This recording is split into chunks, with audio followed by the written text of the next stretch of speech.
I'm Jamila from the Gospel Show on New Star Radio, and I'm here with Retina, Rowe, and we're here for the Mother's Day event. Could you tell us a little bit about your event? Okay, so the Mother's Day Bunch and Pamper, basically it's the first of many. Well, this is my second actually Bunch and Pamper, but the first Mother's Day one.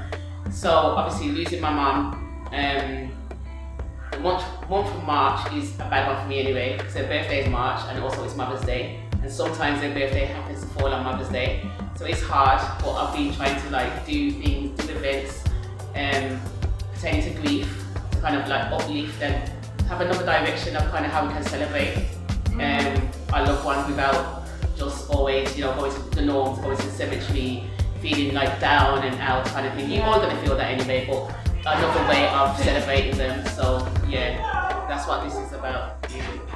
No, it's really good. So what happens at the event? So it's a bit of Mother's Day, a bit of pamper. Yeah. So Mother's Day lunch. So we have a bit of food, just light refreshments. The pamper side is obviously you can have a massage. It's like mini massages. Obviously by Cornelia. She's amazing, by the way. So you can have a time to relax, take time for yourself. Because sometimes we're so busy half the time, not with work or just life in general. You don't really take time for yourself. So it's an opportunity to kind of relax, celebrate each other. Express yourself confidently.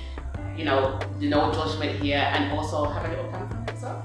No, that sounds really good. So you got free tickets as well. And yeah, it was a free event. The only thing you had to pay for at this time was is the massages. And can you tell us about some of the guest speakers that you had speaking today? Yeah, Marcia M. Spence. She is an author, publisher. She published my book. So and also a mother. And we all go through our own journeys. And so she was one of the speakers who spoke about mum guilt, which is a big one, and as a mother, whether as a mother or anything like that, or even a caregiver, they will understand mum guilt. We do have mum guilt. Sarah Maynard, obviously talking about self-love. She got her business, Love CIC as well. So she spoke about loving yourself and which is important, and even what we go through, which trauma, anything else like that. Still love yourself. You're still good, bad, and ugly, basically, that she's saying. And we will have Courtney up next after the games, and she obviously will speak about her book, Loving Yourself. She went through a hard time as well with cancer and things like that, and she also does massages, Courtney to well-being and health. So yeah. No, it sounds really good, and they're in there playing bingo right now. Yeah, they're gonna start in a second. They're gonna start playing. If they started, yeah. Yeah, so they're about to start playing bingo. So can you tell us a little bit about your book as well? I know we already spoke about your book on the radio show, but can you just tell us a little bit about it? Okay, my book's my journey of my mum. Basically losing my mum, I should say.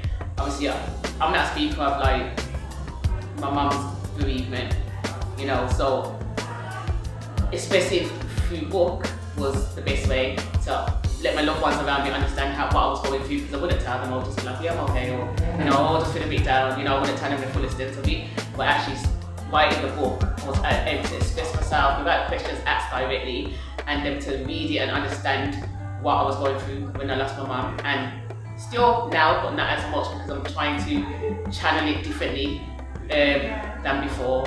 Yeah. Yeah, but I think you're helping a lot of people to do a bereavement with your book, with these kind of events.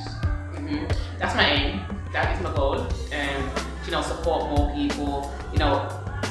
It's okay to express, because we do hold it, especially people of colour. We do hold our emotions and our feelings and everything like that. But I'm trying to let you know that it's allowed to express.